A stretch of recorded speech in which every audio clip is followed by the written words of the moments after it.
Morning to our wonderful audience and welcome back to Boutiques on Wednesdays, where we bring you some of the top local and global boutique managers. It's a great privilege this morning to welcome Northstar Asset Management to our platform and to our audience today, soon to join the BCI family. They may be new to some of you out there, but they manage a range of local and global mandates, ranging from fixed income to equities for decades already, with a sound track record that includes several industry awards and nominations. As an introduction to Northstar as a business and their investment process, they've assembled a formidable team for us this morning on their side. I'll introduce them shortly to look at a couple of mandates, including SA fixed income, multi-asset high equity, as well as a global flexible mandate, and express their views on returns going forward for the next couple of years. Joining us now and on screen with us is Chief Investment Officer Adrian Clayton, local equity analyst Myron Session, and Senior Global Analyst Donovan Stefan, and their colleague Steph. Ladies and gentlemen, it is an absolute pleasure to have you with us this morning for the very first time. But like I said in my introduction, you may be new to some of us, but you've been actually managing assets and segregated mandates, unit trust funds, global funds for a very long time now with a very great record. So it's really a privilege for us this morning to see you and to welcome you on board. I hope you're all well. Thank you very much, Eugene. Thank you to everyone at BCI, and thanks to those that are joining our conference call this morning. I'm going to go ahead and we'll share our screen, and we hope everyone can see that. It's starting to come through. Is that all okay? Yeah, absolutely perfect. Thanks, Adrian. Thank you very much. All right, the presentation today, as Eugene has indicated, we're bringing in quite a few of our analysts and some of the younger members of our team, just to illustrate, that we're not all a bunch of old bullies at Northstar, and the depth of the team, the 12 people in the investment team in this business. So I hope you find it interesting, some of the younger people getting a chance to give insights into what we do in the business. The presentation will consist of the following slides: process above personality. So we want to talk a little bit to our own process. Then we're going to deal with the second title is the Giant Slayer. Topic is the Giant Slayer, specifically around our income fund. Then done it for decades, just some insights into exactly what Eugene was saying, that we've been at this for many years, industry almost 30 years. Then the fourth topic is your local global manager on your doorstep. There's no need to go offshore. There are a lot of talented managers in South Africa, and on the global space, we have an incredible track record.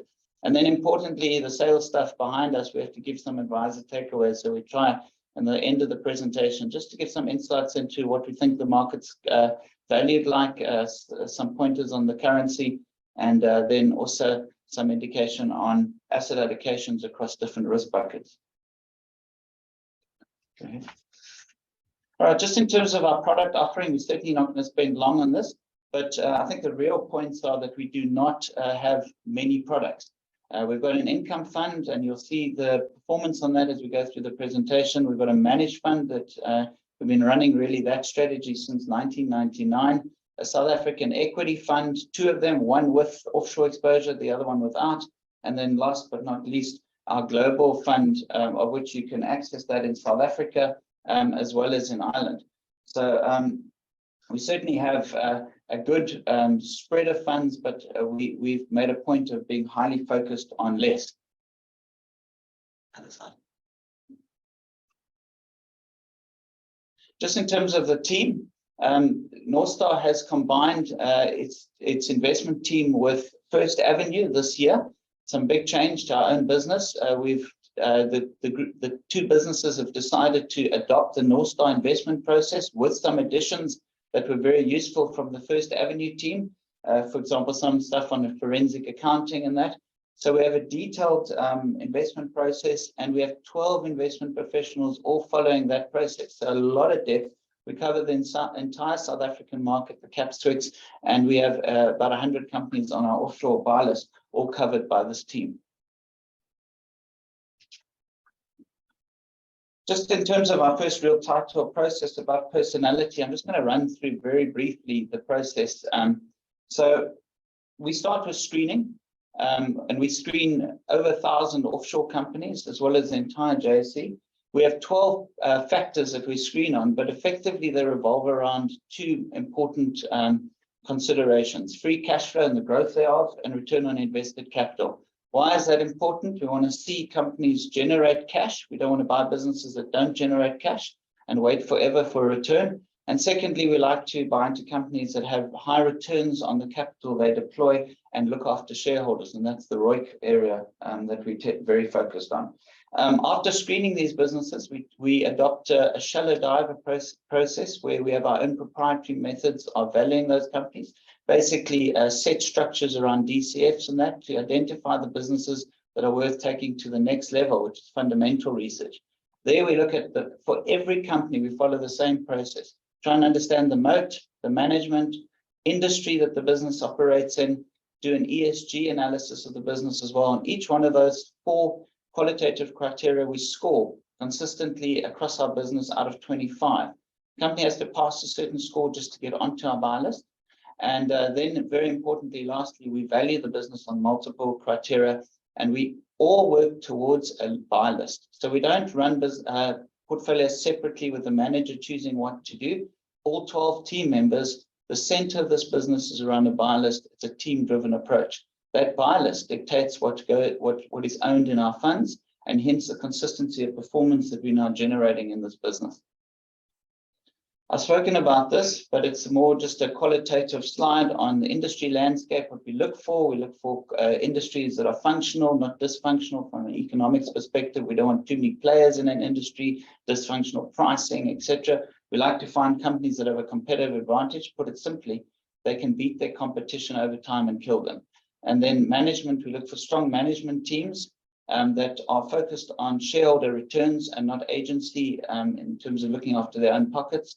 And then last but not least, ESG plays a big role, and it goes back to our history of not owning Steinhoff as an example, and various other businesses where you have big issues around governance, environmental issues, social issues in certain businesses.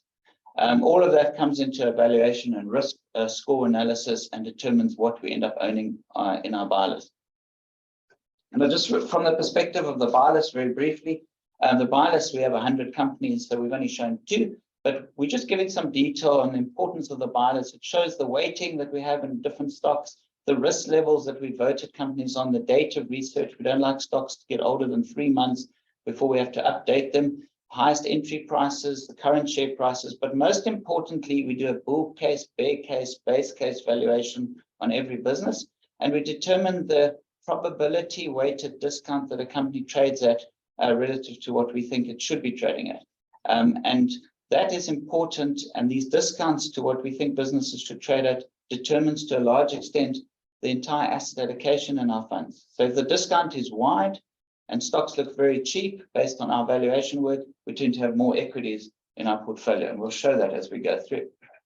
So this slide really just demonstrates the discount or premium that our buy list trades at over time.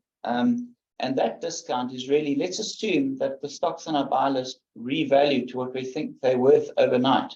We'll get an idea of what upside potential there is on that buy list. And we monitor that daily. And it really has a big bearing on the kind of weightings we can have to risk assets in our portfolio. So here we can see on the left-hand side, you've got sorry, on the right-hand side, you've got this. Sorry, I'm moving between slides. You've got two graphs here. The one is the discount to intrinsic value, and the other one is the actual the equity weighting that we've got in our portfolios at any point in time. So what we're trying to show on the left-hand side is the level of equity in the portfolio against the discount on the right-hand side, how deep that discount actually is. So on the left-hand side, you can see when the discount is very high, the equity weighting in the funds are very high. versus when the discount is very low. So in other words, there isn't much to be had in the markets, our equity weighting is lower. So we match this very, very carefully over time. We decrease equity exposure when we think the discounts are too low. We increase equity exposure when it's too high.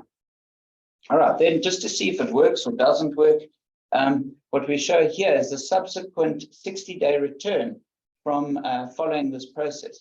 And what's quite clear is when the discounts are high and we buy the market, the subsequent return exceeds 15%. This is just in the domestic market. We follow the same process offshore. However, when the discount narrows to lower levels, and we're exiting the market, hopefully in our portfolios following the process, what you tend to find is the expected return 60 days out tends to be naught to negative. So really, this process, we've tested it, it works well, and it drives the asset allocation in all our funds. All right, the next part of the presentation is I'm going to hand you over to Seb, and he's going to discuss Giant Slayer, the little bit of history, or a long history we've now got in the income space, and how we've done in the Northstar SCI Income Fund. Thanks, Adrian. Good morning. Yeah, I'm Sebastian, fixed income analyst here at Northstar. The term Giant Slayer is a little bit of tongue-in-cheek, as we see this fund as a relatively small player with a long track record that's been going toe-to-toe with some extremely large funds in the sector, and has been able to successfully challenge them over multiple periods. So the backbone of the Northstar fixed income offering is our robust and consistent process. The beginning step is using our rich data set to better understand how asset classes have behaved over time through different inflationary regimes and through varying interest rate cycles.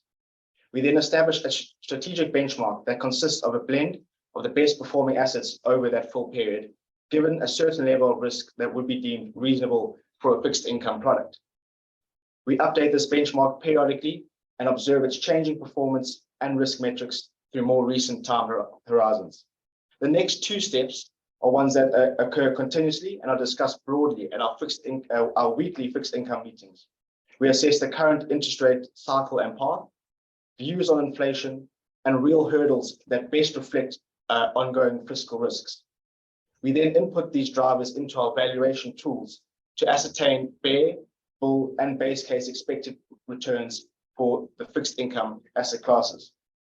These valuations are updated and presented each week at our fixed income meeting. And finally, every month we run a portfolio optimization on the fund. This task utilizes our proprietary expected returns for each asset class, as well as risk measures gleaned from a proxy index of each asset class. So this portfolio optimization points us to an asset allocation that provides the highest expected return while acting within set risk parameters, such as standard deviation of less than 3% and a maximum drawdown of no more than 3%. The optimized allocation is compared to the fund's current positioning, and this highlights asset class opportunities or concerns, and also generates rigorous and colorful debate. Hopefully, through this disciplined process, the end goal is alpha generation, and we're happy to show that this has been the case over various periods. Looking at the portfolio positioning slide, it points to our flexibility, as well as our openness to use many asset classes to achieve our desired goal. It is visible from 2017 through to the end of 2019, the fund was positioned in floating rate notes and NCDs as cash-like instruments were providing real returns. As the COVID crisis unfolded, the fund was quick to reposition and capitalize on spiking real yields at the front end of the inflation curve. And more recently, our offshore exposure has been expressed through a gold holding, while we continue to see value in the belly of the nominal curve, as well as the front end of the inflation-linked curve. Also, with the repo rate at 7.75%, floating rate notes and cash look to provide real returns going forward. The credit profile of the fund is of high quality. Direct holdings of SAGBs, both fixed and floating linked, make up 37% of the fund, while our credit exposure is limited to the big five banks. The slither of A+ and A-rated paper reflects our sub-debt exposure. These types of instruments are commonly seen as being 3 to 4 notches below their issuer's senior debt rating. So the focus on high quality credit benefits the fund, as our strategy is liquid, flexible, and scalable. So to sum up the fixed income fund's edge, we are flexible, utilize a wide range of fixed income asset classes, and position actively within them. Our strategy is scalable, with AUM size not constraining our positioning in liquid markets. We focus strongly on real return opportunities in order to produce inflation-beating returns for clients. And most importantly, we aim to achieve these returns within a strict and targeted risk level. Over 3 years, the fund displays an attractive risk return profile with an average standard deviation of just over 2.5% and an annualized return of 8.4% after cost. The bottom table shows that the fund has been a consistent top quartile performer within the CISA multi-asset income sector, as well as comfortably beating Steffi Core over every period. Thank you for your time. I will now hand over to my colleague Miron, who will discuss the Northstar Managed Fund.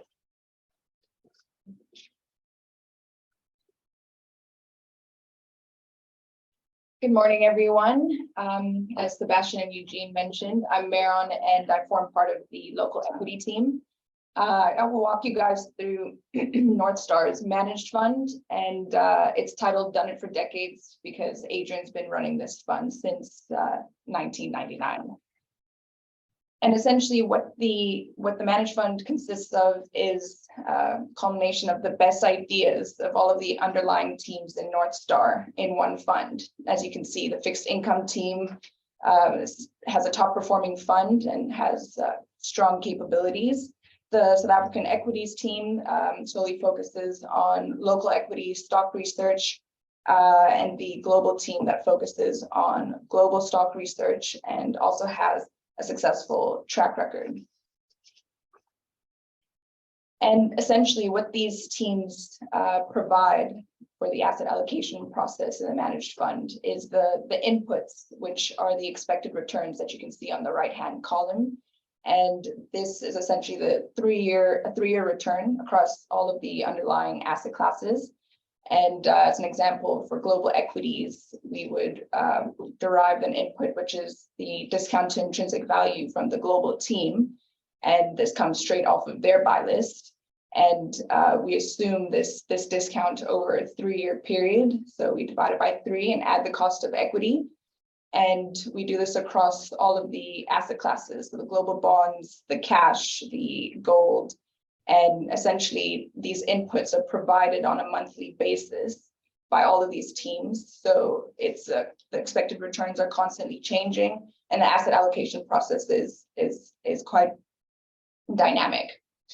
And to obviously compare the returns, we would then have to convert the dollar returns into Rand. And to do that, we use our Rand model, which extrapolates our Rand view over a 3-year period.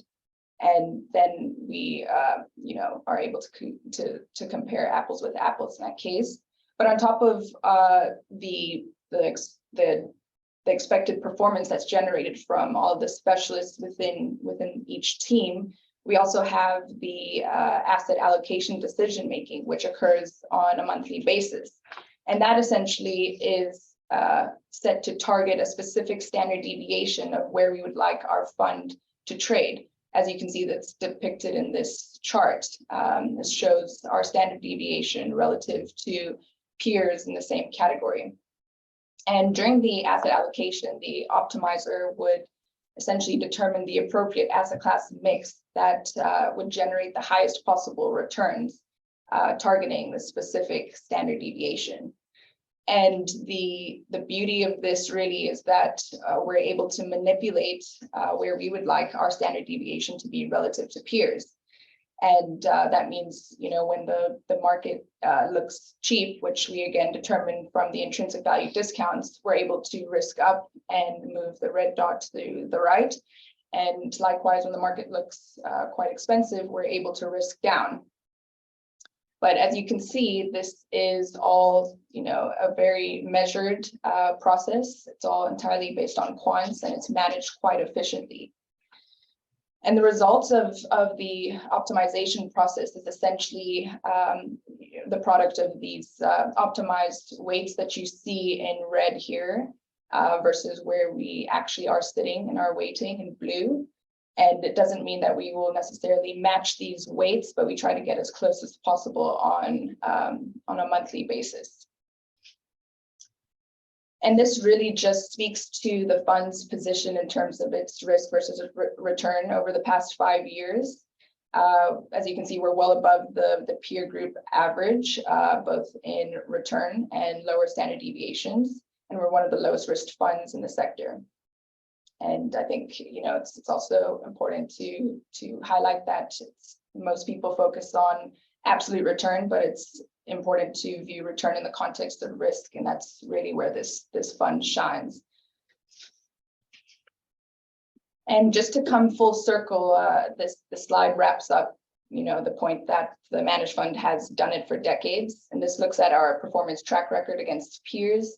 As you can see, like I said, it's dated back since 1999. And the difference in these two colors really is just to indicate that the time in which Adrian had stopped running the Balance Fund at PSG and had adopted a similar strategy of the fund at Northstar. But you can clearly see that we have been award-winning and runner-up for this fund on a risk-adjusted basis. And most recently, we were rated as the fund to watch by Alexander Forbes. And I think just to reiterate, you know, the fund does what it is intended to do, which is to produce high returns on a risk-adjusted basis. And we all have the view that we are never been better positioned than we are now to continue to improve our track record. Thank you, and I will hand over to Donovan, who will speak about our local global manager at your doorstep. Good morning, everyone. Thank you, Maren. My name is Donovan Stefan. I'm a senior global equity analyst at Northstar, and I'll be taking you through our Northstar global equity capability and hopefully show you that you have a global manager on your doorstep that you can utilize. Okay, so basically this slide gives you a high-level overview of our investment process and capability, and starting off with our bottom-up stock picking. So I won't delve into too much detail here, as I know Adrian gave you a comprehensive overview. But with the bottom-up stock picking, we start with our company valuations. And where this comes from is our deep fundamental research that our analysts comprise of that do over a 4 to 6 week period. And once we get this valuation, it gets imputed into our buy list. And the way I like to think of our buy list is it's our brain. It's central to every decision that we make. And when we combine this with our stock optimizer, it not only tells us what stock to buy, but also when to buy it and how much weighting to have in that stock. The second part of our investment process and capability is our strategic asset allocation, and that is done on a monthly basis, as Maren stated. And what this looks at is our expected return across asset classes, which are proprietary and we've derived on a 3-year basis. And it also accounts for risk. So that risk, be it standard deviation, maximum drawdown, and the correlations across asset classes. And what we hope to get at the end result is an optimal mix of different asset classes that will give you the best return for a targeted level of risk. And now what we also do is we have a tactical asset allocation overview, and this is done on a weekly basis. So we have our offshore meetings and local meetings on a weekly basis. And we look, again, this comes from our buy list intrinsic value discount and our expected returns that we see versus bonds versus equities, as well as the risk premium in the market. And what this allows us to do is basically deviate from our strategic asset allocation and take more equity allocation when buy list returns are attractive, and then take less equity when the buy list return narrows to closer to 0. Okay, great. So I spoke a little bit about our capabilities, and naturally you would always like to test whether this works. So basically what this slide tells you is that it illustrates the performance of our buy list as well as our stock optimizer. So if I point your attention just to maybe the May bar for 2022 as an example, if you look at that orange dot, it's the hit rate. And that 67% basically means that every time we've decided to buy stock, 60% of the time it has subsequently gone up, and vice versa, when we've decided to sell a stock, subsequently it has gone down. And what you can see, it's contributed almost 6% of return subsequently. And if I just point you to the cumulative return in the red bar on the far right, you can see that over that period, it's contributed 4.6%. So we kind of get an idea that the process is working, our optimizer is working, and the buy list is pointing us in the right direction. Okay, great. So I've basically given you some insight into our process. As you can see, it's quite robust and consistent. And what you would expect is then to have consistent outperformance. And this is what this slide focuses on. So if you look on your top left-hand side, you can see that the Northstar Global Equity Strategy has consistently delivered outperformance against the MSCI World. And then if I just point you to the bottom left, what we like to do is we like to compare ourselves against the most highly revered and best managers, global equity managers across the world that I'm sure all of you would know if we instantly said the name. And what you can see over long periods of time, we either number 1 or 2. And so this really speaks to our ability to perform over long periods of time and consistently beat peers as well as our benchmark. And now to achieve the successful outperformance, it really has 2 key components. It's not only about stock selection, but it's also about risk management. And that's where I want to draw your attention to the top chart on the right. And let's take 2022, the year 2022, for example. You can see the blue dot, which is the hit rate, is 59%. Now, this speaks to our stock selection. What this means is that 59% of the stocks we select outperform the benchmark. So that's one leg of the stool. Then if I point you to the bottom right, this speaks to our risk management. And you can see on the 2022, our win-loss ratio is 163%. And anything above 100 is very good.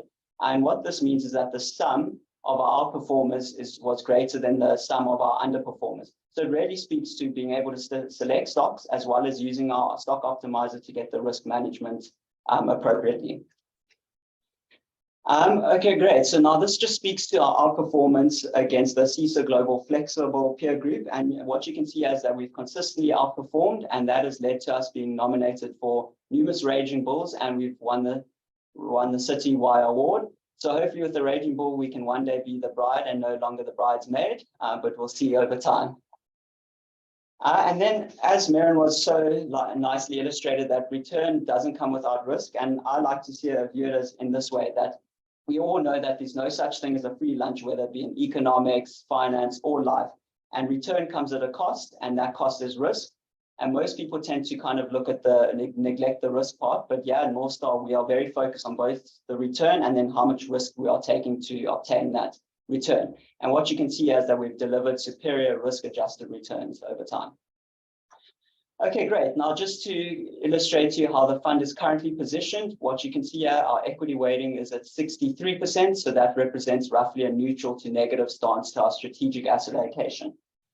So now I'm going to hand over to Adrian to conclude the presentation and hopefully give you guys some key advisor takeaways. Thank you very much. Thanks, Donovan. All right, just really 3 slides. We thought would be interesting. We have shown the slide on the BCI call before, and it's really just some work we did with the changes to Regulation 28, which took place effectively in July last year, and allowing investment managers to be 45% exposed to global equities or global assets.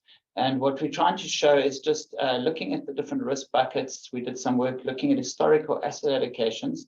What would be the optimal level of offshore exposure that different funds should have? So we've taken the different risk buckets that you see out there in the industry, from low risk funds all the way to global equity funds, including South African equity funds, and then the high equity balanced fund sector with us targeting a specific inflation plus mandate and then a standard deviation. And the long and short of it is that there's no definitive answer on how much offshore exposure you should have across these buckets, because obviously you're targeting different levels of returns and risk. But effectively, when you get to very high risk, your global exposure should be lower, because South African assets, believe it or not, have done much better over very long periods of time. But when you go to the kind of medium to high balanced fund sector, the actual optimal offshore exposure is about 40%. So the changes to Reg 28 are not far off at 45, where we think funds should be. Ironically, this change happened at the very time when offshore assets started looking extremely expensive to us, having been heavily exposed to those assets in the past in our balance fund. And we reduced that exposure in favor of South African assets, more or less at the same time that the regulator decided to allow 45% exposure offshore.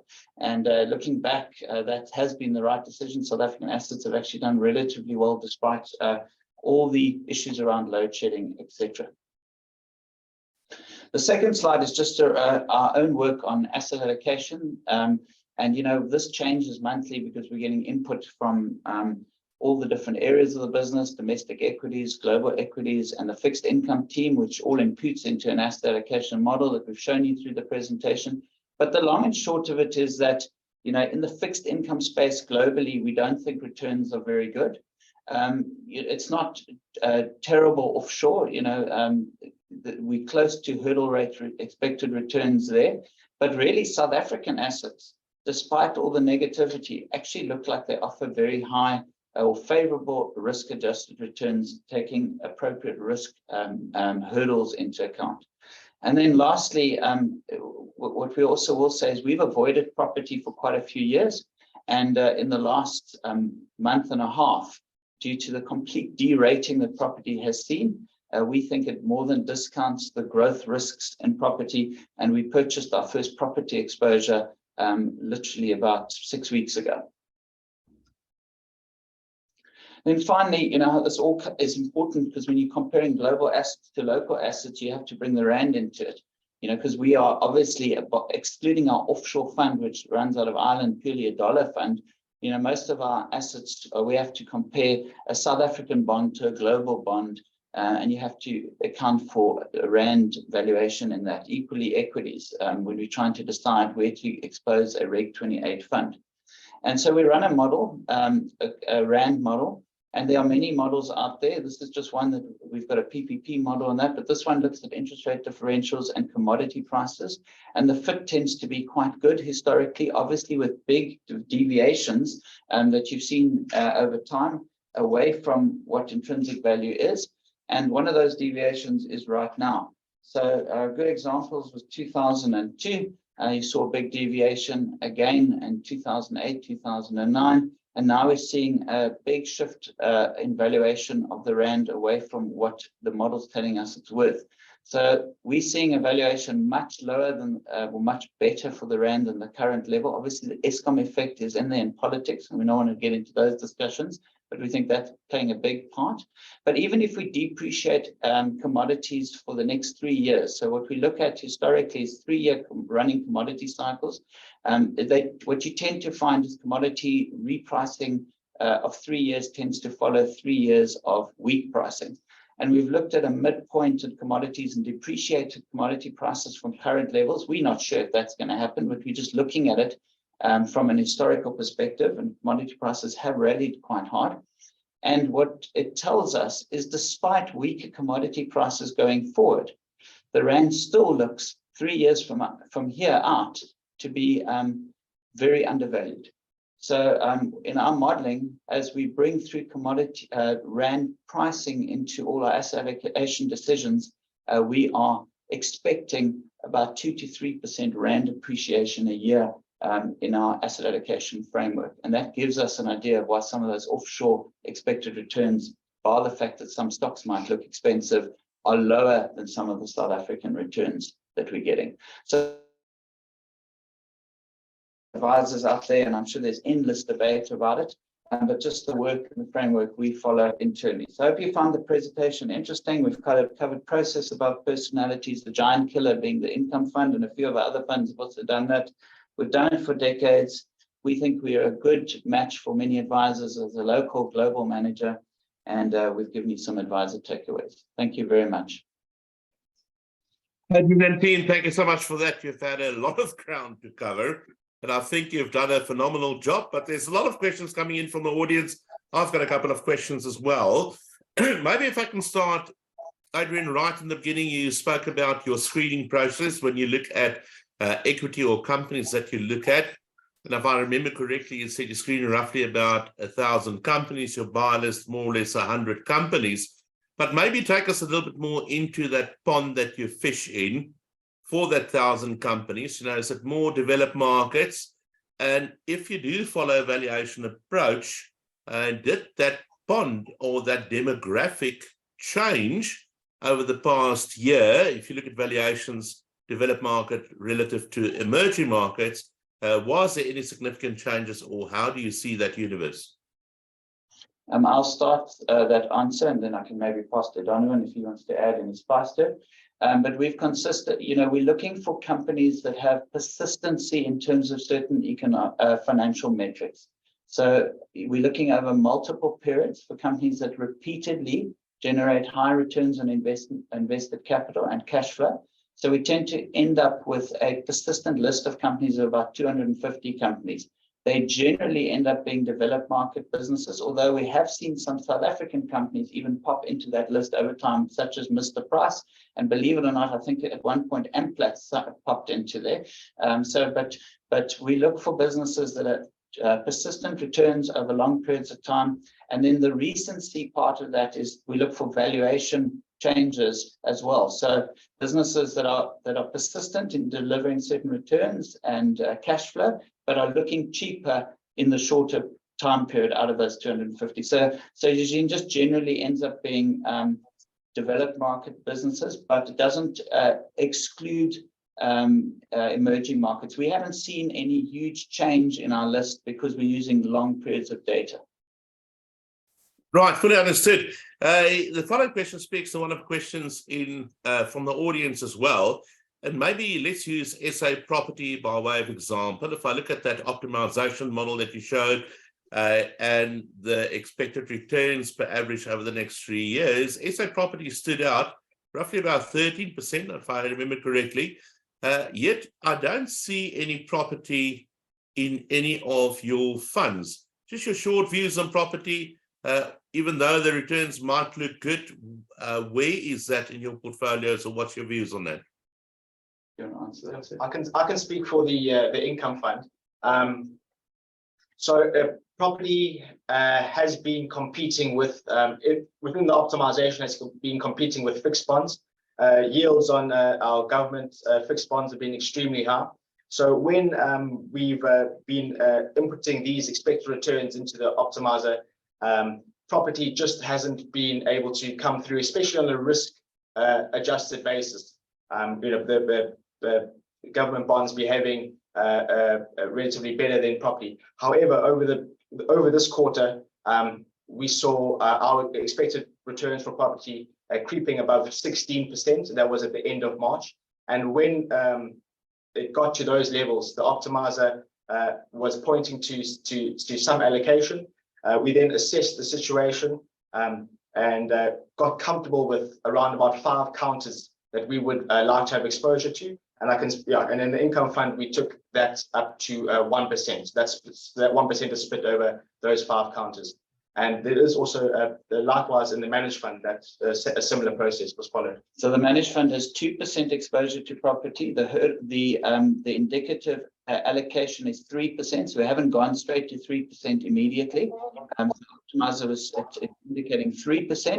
We bought 2, and the reason why you don't see it, Eugene, is because we haven't shown the latest asset allocation updated. We only bought it in the last month, 6 weeks. Right, very interesting indeed. And Steph, while we've got you, on the income fund, and again, one of the questions from the audience, you've got an equity holding there. I would assume that equity that reads through is the new gold ETF. Am I right in assuming that? Yes, that's correct. Yeah. Right. And why hold gold in an income fund if you don't get any sort of income from gold as a commodity? Yeah, so gold is an interesting addition to the income fund. We understand that it's not a yielding asset, but there's 2 parts to the gold story, and the first is a valuation based.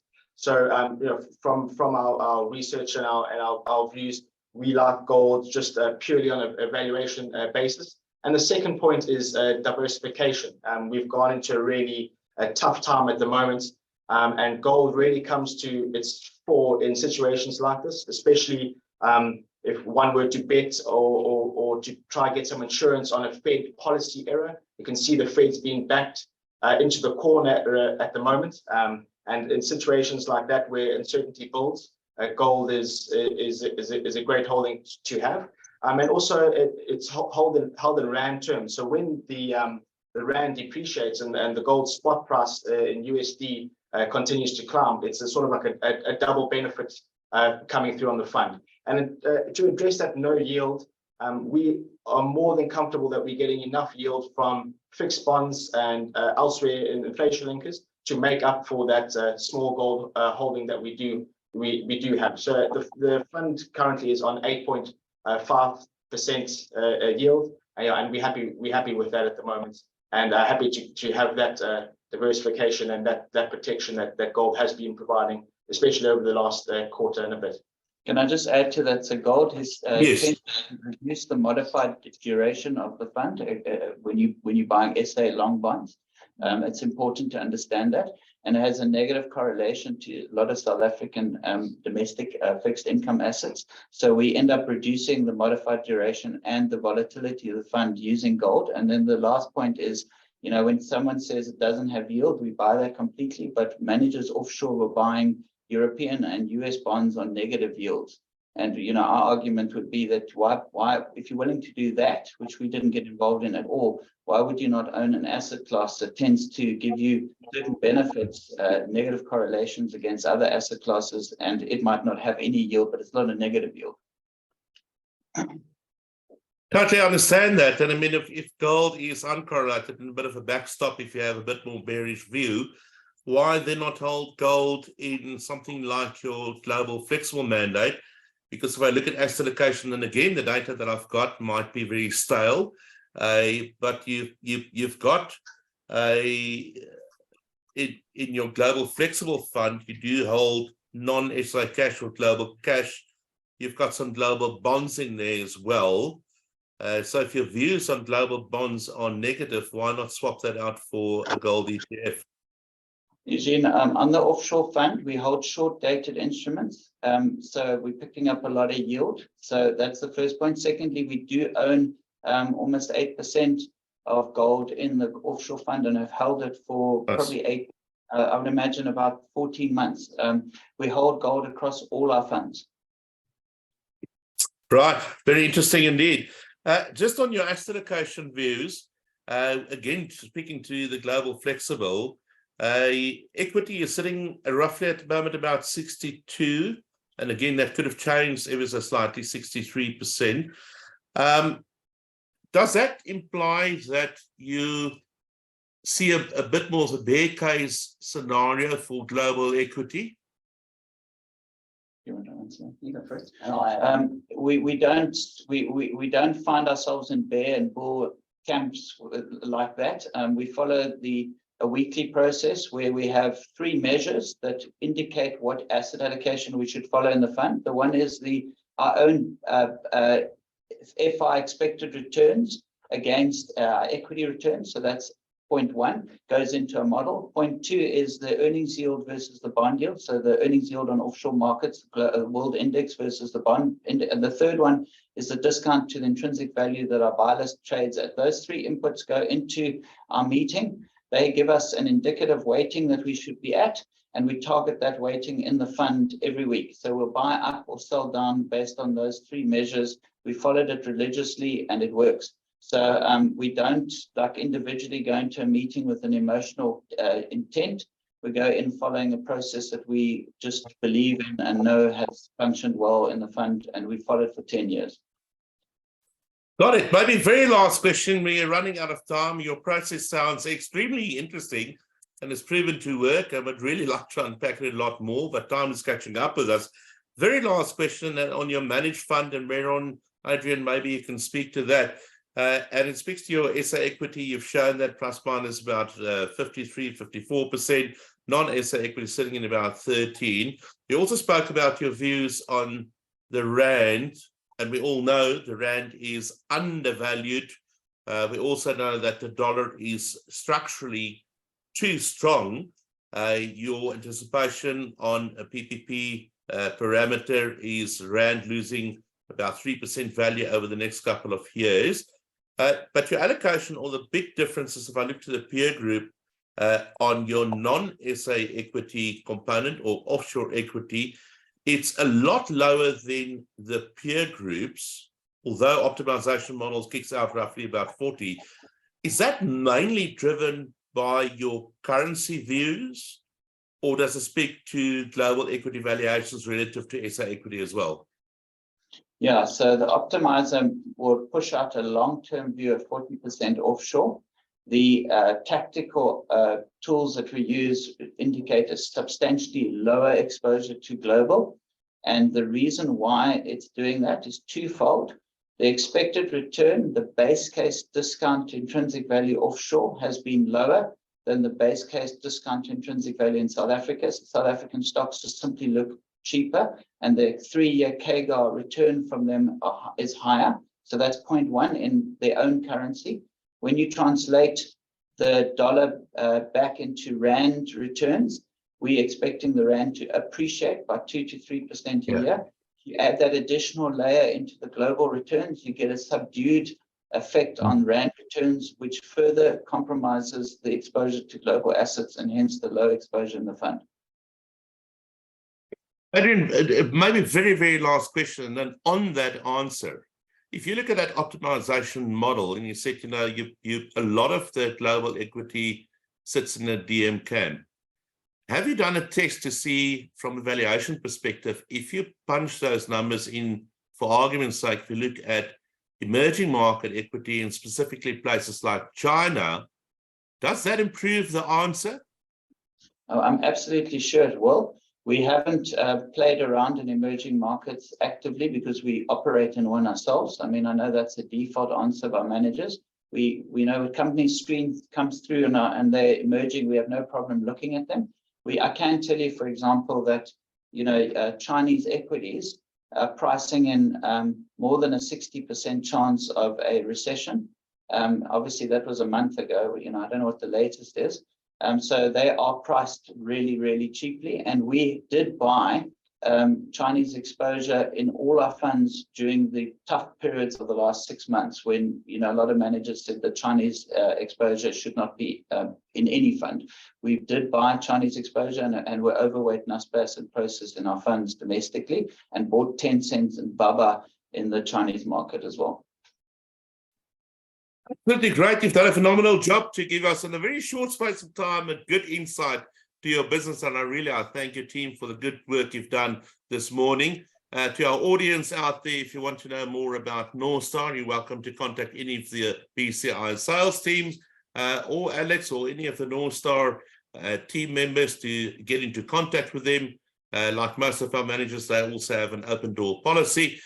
So please do make contact. They seem to have a very interesting process. We've only unpacked the tip of the iceberg. It would be great to see more of that. Just a quick reminder, next week, Wednesday, we've got an array of bond managers to speak about SA bonds, something that everybody seems to think is a very interesting asset class. Let's get their views on that. And then a last reminder, remember the BCI Global Investment Conference, 8, 9, and 10 May. If you haven't registered yet, please do so. And it is live in Cape Town. And it's a great opportunity for you to meet some of the top local and global managers.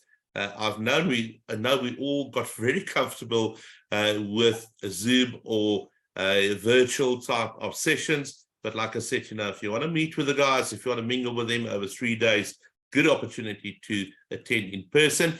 To our Northstar team, thank you so much, Adrian and your team. Like I said, you've done a phenomenal job this morning. It was really great to have you with us, and we're looking forward to onboarding your funds, I think in August, over to the BCI family. And we look forward to speaking to you again in the very near future. Thank you all, to BCI team, Olga, Tanya. Thank you. Thank you, Eugene. Thanks, Eugene. Thanks, everyone.